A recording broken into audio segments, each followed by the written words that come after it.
Mucho antes de que el mundo gritara su nombre en un estadio, mucho antes de que millones de niños imitaran su celebración, mucho antes de los balones de oro, los récords, los contratos millonarios y las portadas de los periódicos, existía una pequeña isla en medio del océano Atlántico donde nadie imaginaba que estaba creciendo una futura leyenda. Su nombre era Madeira. A simple vista parecía un lugar sacado de una postal. Montañas cubiertas de vegetación descendían hasta encontrarse con enormes acantilados de roca volcánica. El océano golpeaba con fuerza las costas durante todo el año, mientras pequeños pueblos blancos se aferraban a las laderas como si intentaran no caer al mar. Para un turista, Madeira era un paraíso. Para quienes habían nacido allí era otra cosa. Era hogar, pero también era un límite. Durante buena parte del siglo XX, Madeira vivió aislada del continente europeo. Aunque pertenecía a Portugal, la distancia física marcaba profundamente la vida de sus habitantes. Todo llegaba más tarde. Las oportunidades eran menores. Conseguir un empleo estable era difícil y abandonar la isla requería dinero que la mayoría simplemente no tenía. En los años 80, mientras Europa Occidental experimentaba un crecimiento económico, miles de familias madeirenses seguían dependiendo de trabajos modestos relacionados con la agricultura, la construcción, los servicios municipales o el turismo. La riqueza existía, pero no estaba repartida de manera uniforme. Había hoteles elegantes junto al mar y también barrios donde cada moneda debía administrarse con extremo cuidado. Uno de esos barrios era Santo Antonio, en las afueras de Funchal. No aparecía en los folletos turísticos. No era famoso por sus paisajes. Era un barrio construido por trabajadores. Allí vivían jardineros, albañiles, cocineras, mecánicos, pescadores y empleados municipales. Personas acostumbradas a levantarse antes del amanecer para regresar a casa cuando el sol comenzaba a esconderse detrás de las montañas.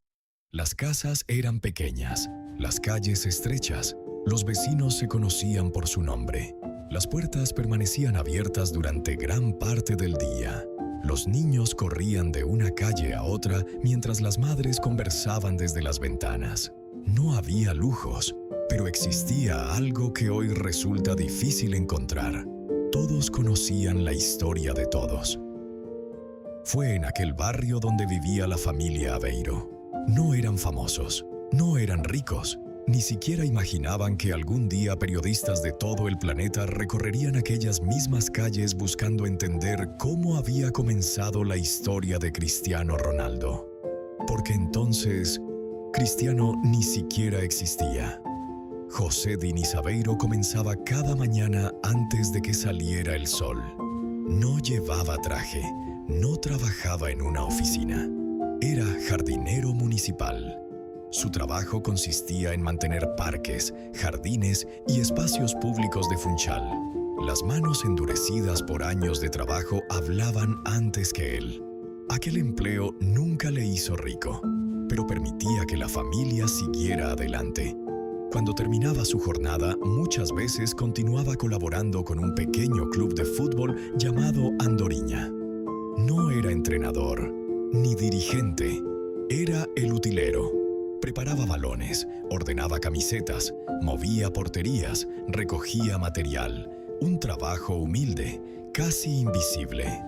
Sin saberlo, estaba acercando el fútbol a su futuro hijo incluso antes de que naciera. José amaba el deporte, pero también libraba una batalla silenciosa. Con el paso de los años desarrolló una fuerte dependencia del alcohol. Aquella adicción marcaría profundamente a la familia. No lo convertía en un hombre incapaz de querer a sus hijos, pero sí hacía que muchas veces estuviera emocionalmente ausente. Cristiano recordaría años después que uno de los mayores dolores de su vida fue no haber conocido realmente a su padre. No porque no estuviera presente, sino porque el alcohol se lo fue arrebatando poco a poco. Muy diferente era María Dolores dos Santos. Si José representaba la calma silenciosa, Dolores era la fuerza de la casa.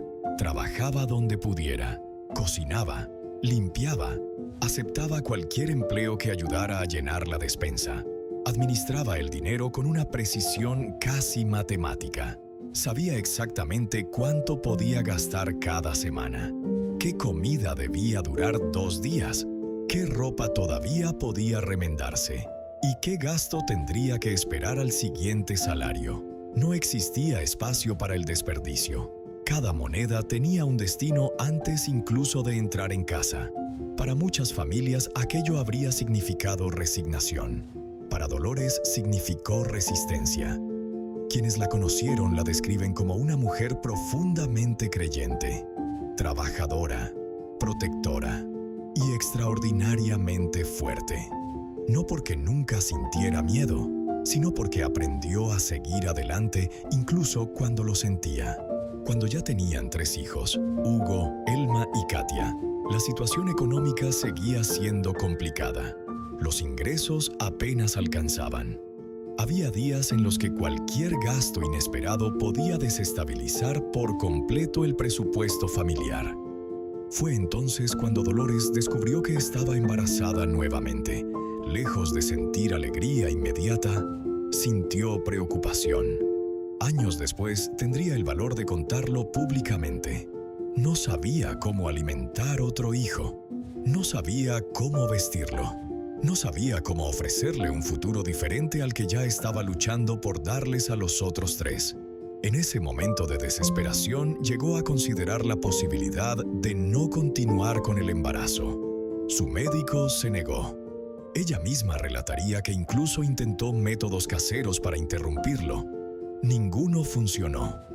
Décadas más tarde, al recordar aquellos días, diría con una mezcla de emoción y alivio: si hoy existe Cristiano Ronaldo es porque Dios quiso que naciera. Aquella confesión recorrió el mundo. Muchos la interpretaron como una historia de rechazo, pero probablemente era todo lo contrario. Era el retrato más sincero de una madre desesperada por la pobreza, no por falta de amor. Quería proteger a sus hijos y no sabía si podría hacerlo con uno más. El 5 de febrero de 1985, en el Hospital Dr. Nelio Mendonça de Funchal, nació el 4º hijo de la familia Aveiro. Pesó poco más de 3 kilogramos. Recibió un nombre poco común para la época: Cristiano Ronaldo dos Santos Aveiro. El segundo nombre no fue elegido al azar.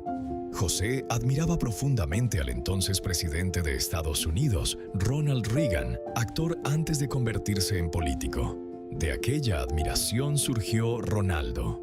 Nadie imaginó que algún día ese nombre sería reconocido en prácticamente todos los rincones del planeta. Los primeros años de Cristiano transcurrieron entre las estrechas calles de Santo Antonio. No había tablets, no existían teléfonos inteligentes. La infancia se vivía en la calle. Los niños convertían cualquier espacio vacío en un campo de fútbol. 2 piedras servían como portería. Una pared era suficiente para entrenar.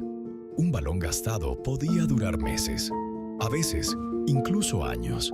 Cristiano parecía tener una energía inagotable. Mientras otros niños terminaban un partido y regresaban a casa, él quería jugar otro, y después otro, y otro más. Era incapaz de quedarse quieto. Los vecinos comenzaron a reconocer una escena que terminaría formando parte de la memoria colectiva del barrio. Un niño delgado, cabello oscuro, piernas rápidas, siempre corriendo, siempre con un balón cerca, siempre intentando ganar. Todavía nadie hablaba de talento, todavía nadie hablaba de récords, pero había algo que ya llamaba la atención: su obsesión. Porque incluso siendo apenas un niño, perder le dolía más que a los demás, y ganar nunca le parecía suficiente. La historia de Cristiano Ronaldo aún no había comenzado. Todavía no existían clubes importantes, ni cazatalentos, ni estadios repletos. Solo existía un barrio humilde, una familia que luchaba por salir adelante. y un niño que, sin saberlo, estaba dando las primeras patadas a un balón que cambiaría para siempre el destino de todos los que lo rodeaban. El mundo aún no conocía su nombre, pero la historia ya había empezado. Si te está gustando esta forma de conocer la historia de Cristiano, puedes apoyar a Histográfica suscribiéndote. Ahora continuemos. Para la mayoría de los niños de Santo Antonio, el fútbol era un juego, una forma de llenar las tardes, una excusa para reunirse después de las clases, colocar 2 piedras en el suelo y convertir cualquier calle en un estadio. Para Cristiano, en cambio, comenzaba a convertirse en algo más. Todavía no podía explicarlo. No conocía palabras como sacrificio, disciplina o ambición. No comprendía lo que significaba ser un deportista profesional. Ni siquiera sabía cómo era la vida al otro lado del océano. Pero había algo que sí entendía. Cuando el balón estaba en sus pies, el resto del mundo parecía desaparecer. Las preocupaciones de su casa, los problemas económicos, las discusiones, el cansancio de su madre, la ausencia emocional de su padre. Todo quedaba momentáneamente atrás. Solo existían el balón, el espacio frente a él y la necesidad casi desesperada de llegar antes que los demás. Cristiano creció bajo la vigilancia de 3 hermanos mayores. Elma, la mayor, tenía 11 años más que él. En una casa donde los padres pasaban buena parte del día trabajando, los hermanos mayores no eran únicamente compañeros de juegos, también ayudaban a cuidar del más pequeño. Hugo era el único hermano varón. Katia, junto con Elma, completaba una familia en la que Cristiano ocupaba una posición particular. Era el menor, el último en llegar, el que podía recibir protección, pero también el que debía abrirse espacio entre personalidades formadas mucho antes que la suya. En una casa pequeña, la privacidad era un lujo. Los hermanos compartían espacios, rutinas y problemas. No existía la posibilidad de aislarse completamente de la realidad familiar. Cuando faltaba dinero, todos lo sabían. Cuando su madre estaba cansada, todos podían verlo. Cuando el alcohol transformaba a su padre, nadie podía fingir que no estaba ocurriendo. Cristiano aprendió pronto que la vida de una familia no se divide en habitaciones separadas. El dolor de uno termina entrando en la vida de todos. José Dinizabeiro no podía ofrecerle a su hijo una gran herencia. No tenía propiedades. No podía pagarle entrenamientos privados, no poseía contactos entre los grandes clubes de Portugal, pero tenía algo que acabaría siendo decisivo. Trabajaba como utilero en el Clube de Futebol Andorinha. Era un empleo modesto. Mientras otros hombres aparecían en las fotografías del equipo, José permanecía detrás de ellas. Se ocupaba del material, las camisetas y los balones. Preparaba aquello que los futbolistas utilizarían y recogía lo que dejaban cuando el entrenamiento terminaba. Para muchos, aquel trabajo habría pasado inadvertido. Para Cristiano fue una puerta. Cuando todavía era muy pequeño, acompañaba a su padre al club. Mientras José organizaba el equipamiento, el niño permanecía cerca de las bolsas de balones. Intentaba dominar uno, correr con él y repetir los movimientos que veía hacer a los jugadores mayores. Su padrino, Fernão Barros Sousa, recordaría que el pequeño relegaba muchas otras actividades porque lo único que deseaba era jugar al fútbol. Antes de pertenecer a un equipo, Cristiano ya observaba, copiaba, probaba, fallaba y volvía a intentarlo. No tenía un preparador que corrigiera la posición de su cuerpo. No necesitaba que alguien le ordenara practicar. La curiosidad hacía ese trabajo. Veía a un jugador ejecutar un regate e intentaba reproducirlo. Observaba cómo golpeaban el balón y modificaba su propio movimiento. Si perdía el control, corría detrás de la pelota y comenzaba otra vez. La repetición todavía no era disciplina, era diversión. Pero, sin saberlo, estaba construyendo uno de los hábitos que definirían toda su carrera. Observar una habilidad, dividirla en movimientos y repetirla hasta convertirla en parte de sí mismo. A los 7 u 8 años llegó el momento de dejar de jugar únicamente en las calles. Cristiano entró en las categorías infantiles de la Andoriña. No llegó a un gran centro de formación. No había instalaciones de lujo. No existían equipos científicos controlando la alimentación y el desarrollo físico de cada niño.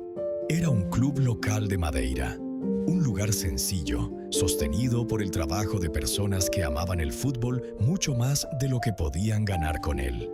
Allí comenzó oficialmente su camino, y allí aparecieron las primeras señales de que aquel niño no se relacionaba con el juego como los demás. Era pequeño, delgado, pero extraordinariamente rápido. Se desplazaba de un lado a otro con tanta energía que sus compañeros comenzaron a llamarlo Abelhinha, la pequeña abeja.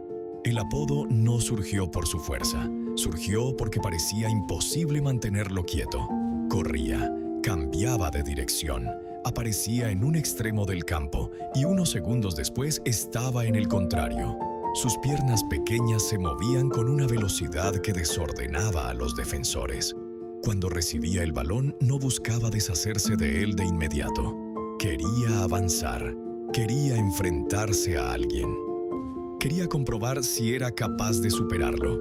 Un antiguo compañero, Ricardo Santos, recordaría que Cristiano ya era más rápido que la mayoría, tenía habilidad para el regate y marcaba muchos goles. Otro trabajador del club aseguraba que, pese a su pequeño tamaño, resultaba muy difícil quitarle el balón. Sin embargo, no era un niño tranquilo. La intensidad que lo hacía destacar también podía dominarlo. Cristiano no sabía perder. No sabía aceptar con serenidad que un partido terminara sin que su equipo ganara. No entendía por qué un compañero decidía pasarle la pelota a otro. Y no ocultaba lo que sentía. Lloraba. Lloraba cuando perdían. Lloraba cuando no recibía el balón. Lloraba cuando las cosas no salían como esperaba. Sus compañeros terminaron llamándolo llorica. Para los adultos podía parecer una reacción infantil. Y lo era. Cristiano todavía era un niño. Pero detrás de aquellas lágrimas ya existía algo que los demás no experimentaban con la misma fuerza. Para él, un partido no era una actividad que desaparecía con el silbatazo final. La derrota permanecía. Le dolía, lo irritaba, le hacía sentir que debía volver a jugar inmediatamente para corregir lo que había sucedido. Ricardo Santos explicaría años después que Cristiano lloraba precisamente porque ya entonces amaba ganar con una intensidad extraordinaria. Aquel apodo podría haberlo avergonzado, pero la misma sensibilidad que lo hacía llorar era la que lo obligaba a intentarlo otra vez. No aprendió a dejar de sentir las derrotas. Aprendió a utilizar ese sentimiento. En el Andoriña, los partidos infantiles se jugaban principalmente con equipos de 7 jugadores. En un espacio más reducido, cada niño tocaba el balón con mayor frecuencia y tenía menos lugares donde esconderse. Cristiano debía participar, atacar, defender, correr, recibir golpes, volver a levantarse. En una ocasión, el Andoriña disputó un encuentro en Cámara de Lobos. Al descanso, el equipo de Cristiano ganaba por 3 goles, pero el pequeño delantero tuvo que abandonar el campo lesionado. Sin él, el partido cambió. El Andoriña terminó perdiendo por 4-3. Su antiguo compañero no recordaría cuántos tantos había marcado Cristiano aquel día, pero sí conservaría la imagen más importante. Cuando salió del campo, el equipo dejó escapar una ventaja de 3 goles. No era una final, no había cámaras, no existía una multitud observando. Probablemente muy pocas personas fuera de las familias de los niños recordaron aquel resultado al día siguiente. Pero para quienes compartían equipo con él, el partido dejaba una idea difícil de ignorar. Cuando Cristiano estaba dentro del campo, algo era diferente. José observaba aquellos primeros pasos desde una posición extraña. Era su padre, pero también formaba parte del club. Veía cómo otros adultos comenzaban a hablar del talento de su hijo. Escuchaba comentarios sobre su velocidad. Recogía los balones con los que Cristiano entrenaba. preparaba las camisetas que él y sus compañeros utilizarían.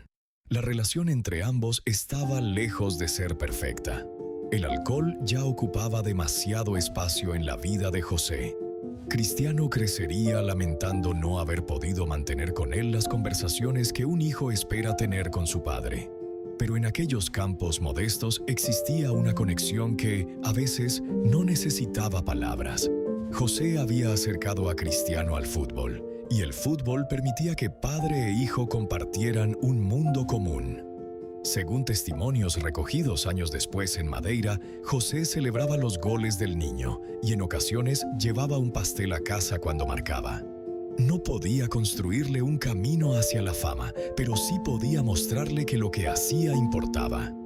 Cristiano todavía no jugaba para sacar a su familia de la pobreza. Era demasiado pequeño para comprender el peso completo de aquella responsabilidad. Jugaba porque lo necesitaba, porque le divertía, porque quería ser el mejor de cada partido, porque el reconocimiento que recibía en el campo resultaba difícil de encontrar en otros lugares, y porque cada gol parecía convertir durante unos instantes a aquel niño de un barrio humilde en el centro de todo. Fuera del fútbol, la vida continuaba siendo ordinaria. La escuela competía por su atención con una pasión mucho más poderosa. Mientras otros niños podían imaginar diferentes futuros, Cristiano parecía concentrarse cada vez más en uno solo.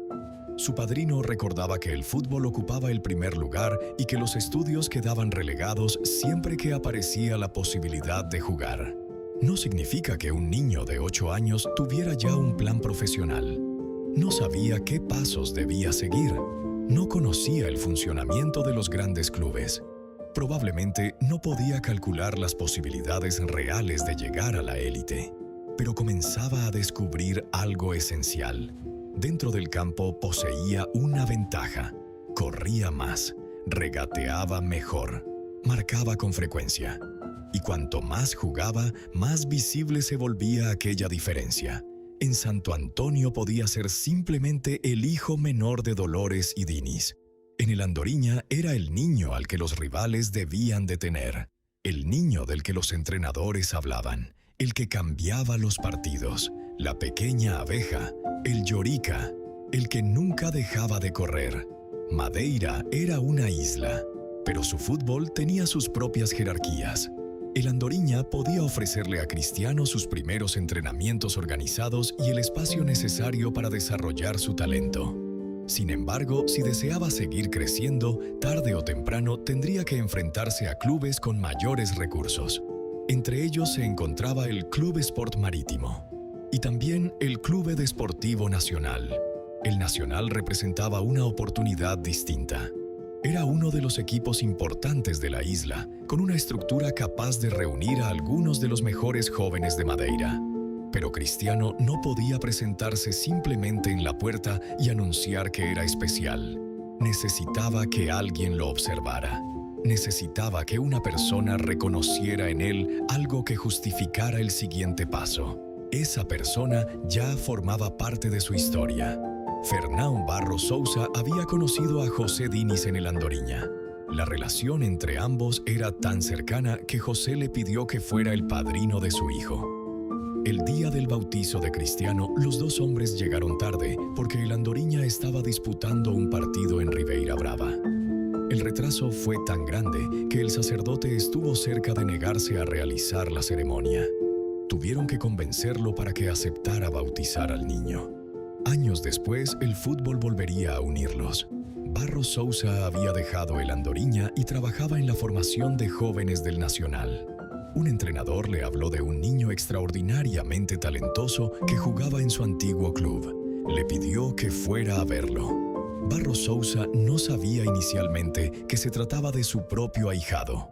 Acudió al partido, observó el campo y reconoció de inmediato al pequeño futbolista que corría entre los demás. Era Cristiano, el mismo niño al que había acompañado el día de su bautizo, el hijo de su amigo, su ahijado. Pero esa relación no bastaba para llevarlo al Nacional. Debía creer en su talento, y después de verlo jugar, creyó. Barros Sousa fue a hablar con Dolores, La decisión no era insignificante. Cristiano tenía alrededor de 10 años. Cambiar de club significaba abandonar el entorno en el que había comenzado, conocer nuevos compañeros y enfrentarse a jugadores seleccionados precisamente porque también destacaban. En el Andoriña era la figura. En el Nacional tendría que demostrar otra vez que merecía serlo. Dolores aceptó. Había visto el efecto que el fútbol producía en su hijo. Sabía que no era una afición pasajera. También sabía que la familia no podía construir por sí sola el futuro que él comenzaba a imaginar. El Nacional ofrecía una oportunidad, y en una familia con tan pocas, rechazarla habría sido difícil. De esta manera, el padrino que casi llegó tarde al bautizo terminó abriendo la segunda gran puerta de su vida. El cambio no apagó a Cristiano, lo aceleró. Llegó al Nacional con 10 años. Era pequeño, pero poseía una técnica que ya llamaba la atención de quienes trabajaban en el fútbol juvenil de Madeira. Pedro Taliñas, uno de sus entrenadores, recordaría que podía utilizar bien ambos pies. Era rápido, golpeaba con potencia y buscaba marcar goles llamativos incluso siendo un niño. No se conformaba con enviar la pelota dentro de la portería. Quería hacerlo de una manera que obligara a los demás a mirar. En el Andoriña había aprendido a sobresalir. En el Nacional comenzó a competir contra los mejores. Primero participó en fútbol de 7. Después pasó a los equipos de 11 jugadores. El campo era más grande. Los espacios, distintos. El juego exigía comprender posiciones, recorridos y responsabilidades más complejas. Pero el club no tardó en descubrir que limitarlo a su categoría podía frenar su desarrollo. Cristiano comenzó a enfrentarse a niños mayores, en algunas ocasiones hasta 3 años mayores que él. A esa edad, 3 años significan una diferencia enorme. Los otros podían ser más altos, más pesados, más fuertes. Cristiano no podía competir utilizando únicamente el cuerpo. Debía pensar más rápido, moverse antes, proteger el balón, usar su velocidad para evitar el contacto y, sobre todo, negarse a intimidarse. No siempre ganaría, no siempre marcaría, pero seguía destacando. Durante su segunda temporada en el Nacional, llegó a ejercer como capitán, pese a encontrarse todavía entre los más jóvenes. Sus entrenadores veían una capacidad técnica fuera de lo común, acompañada de una voluntad difícil de enseñar. El talento le permitía hacer cosas que otros niños no podían, pero su personalidad comenzaba a producir otro efecto. Cristiano no se comportaba como alguien que agradecía simplemente estar allí. Quería dirigir, exigía el balón, se enfadaba, corregía, protestaba, celebraba. La misma intensidad que podía convertirlo en un compañero complicado también lo transformaba en un líder. Todavía no sabía controlar todas sus emociones, pero ya sabía contagiar su deseo de ganar. En Madeira comenzaron a conocer su nombre.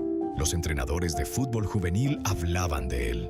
Los clubes sabían que en el Nacional jugaba un muchacho pequeño, rápido y técnicamente superior. Ya no era solamente una promesa del barrio. Era considerado uno de los mejores jóvenes de la isla.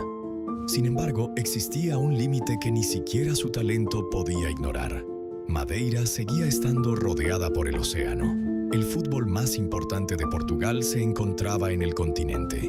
El Benfica, el Porto, el Sporting, los grandes entrenadores, las academias con verdadera capacidad para convertir a un niño habilidoso en un profesional. Para llegar hasta allí, Cristiano tendría que hacer algo mucho más difícil que cambiar de club.